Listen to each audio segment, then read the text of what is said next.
kepada yang kelompok kena waktu orang panggil dari Metro TV rupanya Ustaz Aceh bangga pengguna Dr.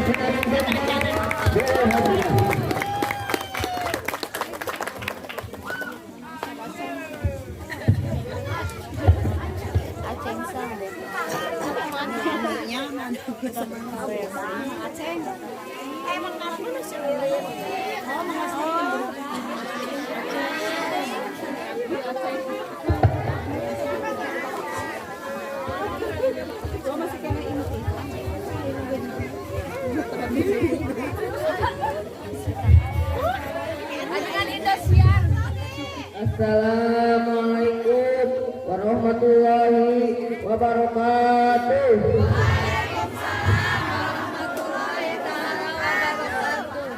Alhamdulillahirabbil alamin wa bihi nasta'in ala umuri dunya waddin wassalatu wassalamu ala asrofil anbiya'i wal mursalin sayyidina wa maulana Muhammadin wa ala alihi wa sahbihi ajma'in. Amma ba'du.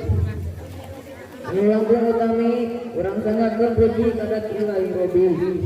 Salawat wa salam muga tetap ka sayyidul alam pucina sayyidina wa maulana Muhammad. Ila ka kula wargina ka para sahabatna tur ka urang salaku umatna. Amin ya Allah ya Allah ya rabbal alamin. Hadirin wal hadirat, ibu-ibu, mila bapak-bapak, anu izin kuring dipihormat, dinadang hadirin, kuring bari ngabunikeun juga anu judulna salam silaturahmi. Surya diingatkeun bahwasannya silaturahmi kasusun tina 28 nyaeta silaturahmi tali tina anu ini ya kebenaran kasih sayang. Serta silaturahmi atau silaturahmi teh merupakan salah satu ungkap kasih sayang. Margi kitu bila mana aya jalmi anu dekat-dekat karena silaturahmi maka eta jalmi teh sami sareng tegaduh kasih sayang. Mamatak sang sepuh saeutik dulur asa batur sedangkan batur asa dulur. Padahal didhawuh Kanjeng Nabi Muhammad sallallahu alaihi wasallam ala inna silaturahim miftahul sa'adah.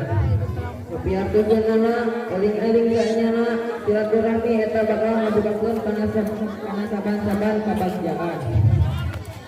Nah, margi kitu atuh bagja kumaha lamun urang biasa atur dulu. Silaturahmi bagus, irit beuteung, beuteung sungguh. Lain kitu. Punten Pak. Nah, kalau dia sedangkan orang yang kebagjaan di antaranya wasilah atau cara menjaga tali silaturahmi. Hadirin rahimakumullah, ketika anu tiasa kapi atur kirang sinareng lepatna nyuhunkeun dihapinteun. Najan-ajan kasorang tapi ulah hariwah. Ajan awak panggang tapi hati tetap panjang. Maksudnya senajan jarak anu jauh waktu tenang pas tapi hati tetap panjang. Tuknya tujuan ngadoakeun. Wabillahi taufiq wal hidayah. Wassalamualaikum warahmatullahi